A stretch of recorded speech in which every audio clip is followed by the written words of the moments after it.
politique camerounaise. Pour la première fois, des révélations explosives émergent directement du cercle le plus intime du pouvoir camerounais. Une source que personne n'attendait vient de briser le silence et ce qu'elle révèle sur le 8e mandat de Paul Biya et l'avenir du franc CFA est absolument stupéfiant. Restez jusqu'à la fin car ce que vous allez apprendre pourrait bien réécrire l'histoire économique de toute l'Afrique centrale. Pour comprendre l'ampleur de cette révélation, il faut d'abord revenir sur le contexte. Paul Biya, 91 ans, au pouvoir depuis 1982, souhaite plus de 4 décennies. Un règne qui défie toutes les lois de la politique. Mais voici ce que la fille du président révèle. Le 8e mandat n'est pas ce que tout le monde croit. Ce n'est pas simplement une question de s'accrocher au pouvoir. Non mes amis, c'est bien plus complexe et bien plus dangereux. Selon ses propres mots, et je cite, « Mon père sait qu'il ne finira pas ce mandat. Ce n'est pas pour lui qu'il se représente, mais pour garantir une transition qui préserve les intérêts de ceux qui ont pillé le pays pendant des décennies. » Vous comprenez, le 8e mandat est en réalité une couverture, une façade pour permettre la mise en place d'un système qui perpétuera la domination économique étrangère sur le Cameroun. Et c'est là que le franc CFA entre en jeu. Car ce que personne ne sait, c'est qu'un accord secret a été signé avec la France et certaines multinationales pour garantir le maintien de cette monnaie coloniale, quoi qu'il arrive. Mes chers stratèges, accrochez-vous bien, car ce que je vais vous révéler maintenant est absolument scandaleux. La fille de Biya affirme avoir vu de ses propres yeux des documents ultra confidentiels. Des documents qui prouvent l'existence d'un pacte secret signé entre le gouvernement camerounais et les autorités monétaires françaises.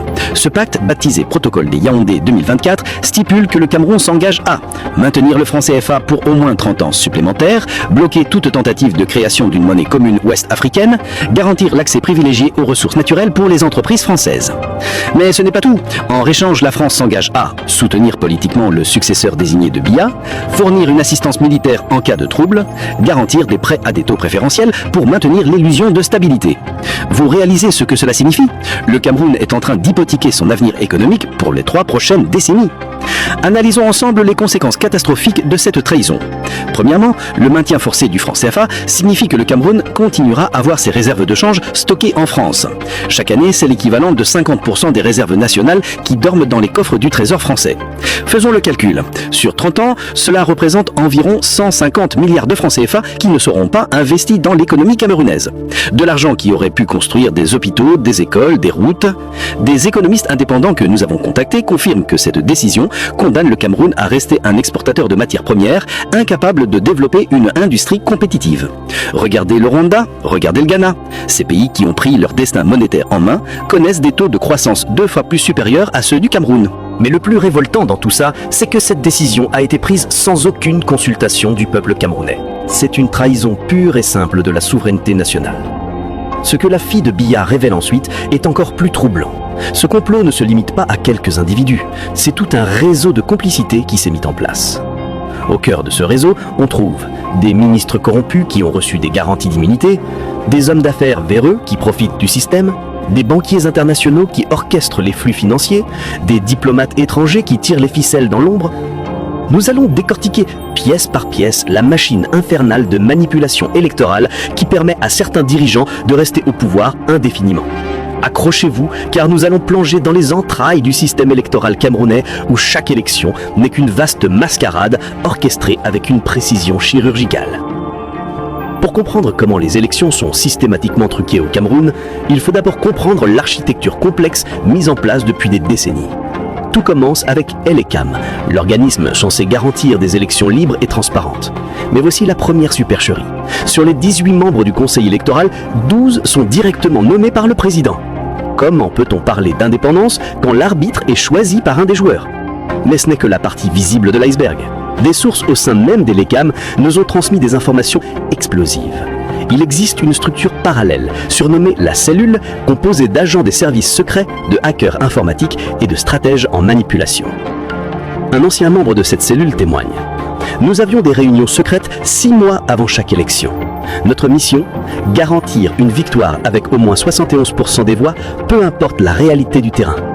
Regardez ces chiffres stupéfiants. En 1992, Paul Biya 39,98%. En 1997, Paul Biya 92,57%, bon inexplicable. En 2004, Paul Biya 70,92%. En 2011, 77,89%. En 2018, 71,28%. Vous remarquez le schéma? Toujours au-dessus de 70% depuis 1997, une régularité statistique impossible dans une vraie démocratie. La fraude ne commence pas le jour du vote, elle débute des mois, voire des années avant. Voici la chronologie secrète de la manipulation. Première technique, le redécoupage stratégique des circonscriptions. Les zones favorables à l'opposition sont systématiquement divisées pour diluer leurs forces.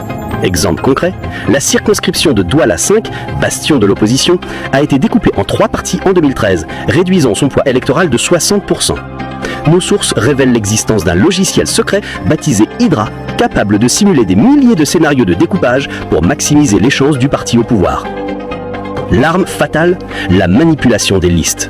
C'est ici que la fraude devient industrielle. Le fichier électoral est une arme de destruction massive de la démocratie. Les techniques utilisées? Les électeurs fantômes, plus de 800 000 noms fictifs ajoutés dans les régions favorables au pouvoir. Les radiations tigées, 1,2 million d'électeurs jeunes mystérieusement rayés de liste. Les doublons stratégiques, des militants du parti au pouvoir inscrits dans plusieurs bureaux de vote. J'ai personnellement créé un algorithme qui génère des identités fictives indétectables. Nom, date de naissance, adresse. Tout est cohérent avec les données démographiques. Le filtrage sélectif. Regardez ces images. Dans les zones d'opposition, des files d'attente de 10 heures pour obtenir sa carte électorale. Pendant ce temps, dans les fiefs du pouvoir, distribution en 15 minutes. Taux de distribution dans les régions pro-gouvernementales, 94%. Taux de distribution dans les bastions de l'opposition, 31%. C'est mathématique. Avant même le jour du vote, l'opposition est amputée de 70% de ses électeurs potentiels. Le jour J, c'est l'apothéose de la manipulation. Une symphonie de la fraude parfaitement orchestrée. Shift, rythme, dynamique, crescendo. Révélation. Les bureaux fantômes et les retards calculés. Dans les zones rurales favorables au pouvoir, ouverture à 5 heures, précise. Dans les villes acquises à l'opposition, problème technique, ouverture à 11 heures, voire 14 heures. On nous donnait des instructions précises. Si votre bureau est en zone hostile, trouvez n'importe quel prétexte pour retarder l'ouverture. Une feuille de route précise, des cartes d'électeurs multiples, de l'encre effaçable pour le doigt. La stratégie de la peur. Dans les bureaux de vote sensibles, présence massive de forces de l'ordre. Officiellement pour sécuriser, officieusement pour terroriser. Des militaires entraient dans l'isoloir avec les électeurs, soi-disant pour les aider, témoigne une observatrice. 237 bureaux fermés pour troubles à l'ordre public, tous en zone d'opposition. 1456 représentants de l'opposition expulsés. 89 urnes accidentellement renversées, devinez où? Le tour de magie final, c'est le clou du spectacle. Entre la fermeture des bureaux et le dépouillement, les urnes font un petit détour. Les urnes des zones d'opposition transitent par des centres de regroupement non officiels. Là, en quelques minutes, les vraies urnes sont remplacées par des urnes pré-remplies. Un ancien agent révèle, nous avions des entrepôts avec des milliers d'urnes déjà bourrées de bulletins. Le remplacement prenait 3 minutes chrono. Le dépouillement, c'est l'art de transformer le plan en or. Comment faire passer une défaite en victoire écrasante? Réécrire la réalité. Regardez ces preuves accablantes.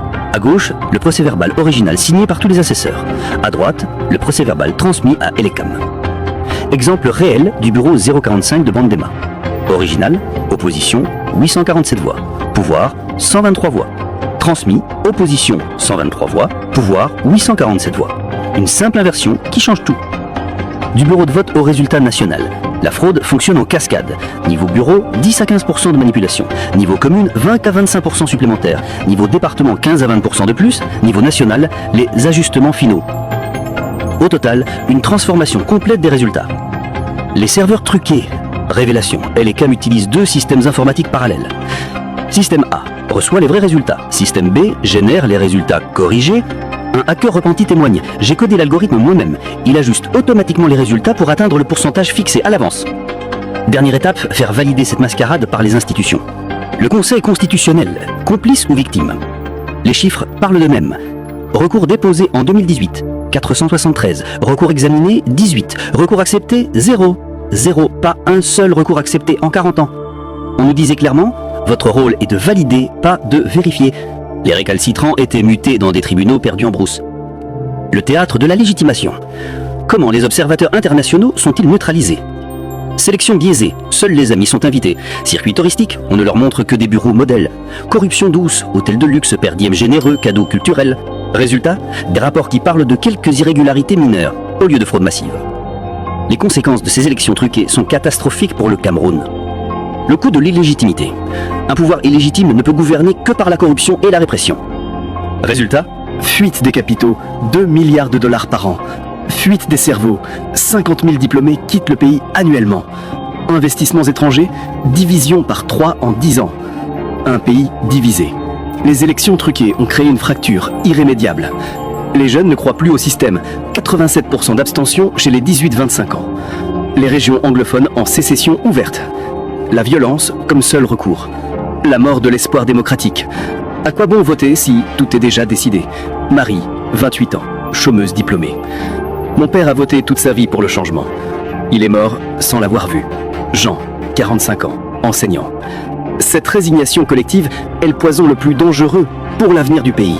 Attention, la fraude électorale évolue. Les nouvelles technologies ouvrent des possibilités terrifiantes. Faux sondages favorables au pouvoir, rumeurs décrédibilisant l'opposition, campagne de démobilisation ciblée. C'est la nouvelle frontière de la fraude électorale.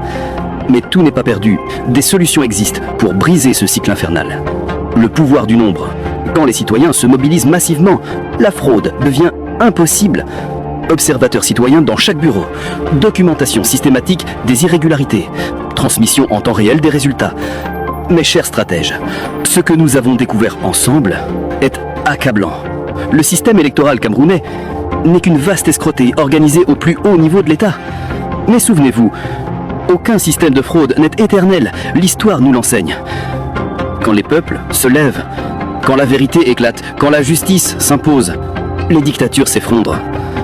Le changement viendra, pas des urnes truquées, mais de la volonté inébranlable d'un peuple qui refuse de se laisser voler son avenir.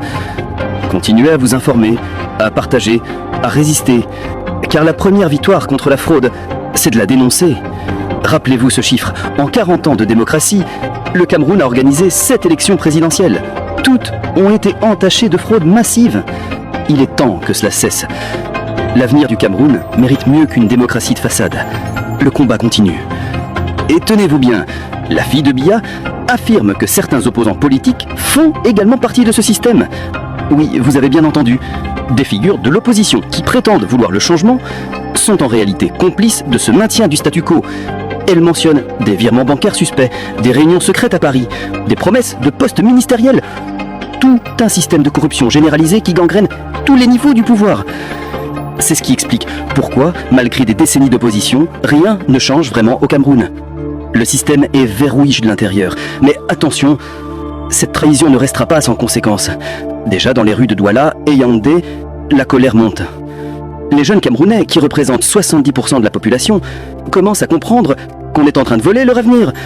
Les réseaux sociaux s'enflamment, les mouvements citoyens se multiplient. Savez-vous que le chômage des jeunes atteint désormais 35%? Que l'inflation a explosé le prix des denrées de base? Que des familles entières ne mangent qu'un repas par jour? Et pendant ce temps, les élites continuent de s'enrichir grâce à ce système pourri. La fille de Biya elle-même avoue: ma famille vit dans un luxe indécent pendant que le peuple souffre. Je ne peux plus me taire. Elle prévient, si rien ne change, le Cameroun court vers une explosion sociale imprécédente. Et quand on connaît l'histoire des révolutions africaines, on sait que ces avertissements ne sont pas à prendre à la légère. Mais tout n'est pas perdu, mes chers stratèges. Des solutions existent et la fille de Biya elle-même en propose. Premièrement, la transparence totale. Tous les accords secrets doivent être rendus publics. Le peuple a le droit de savoir. Deuxièmement, une conférence nationale. Une vraie, pas une mascarade, où tous les acteurs de la société civile pourront s'exprimer. Troisièmement, la création d'une monnaie souveraine. Progressivement, intelligemment, mais inévitablement. Elle lance un appel vibrant. Camerounais, Camerounaises, l'heure est venue de prendre votre destin en main. Ne laissez pas une poignée d'individus décider de votre avenir. Mes chers stratèges, ce que nous venons de découvrir ensemble est monumental. Pour la première fois, le voile se lève sur les véritables enjeux du 8e mandat de Paul Biya. Une trahison économique, un complot international, une jeunesse sacrifiée. Voilà le véritable visage du pouvoir au Cameroun.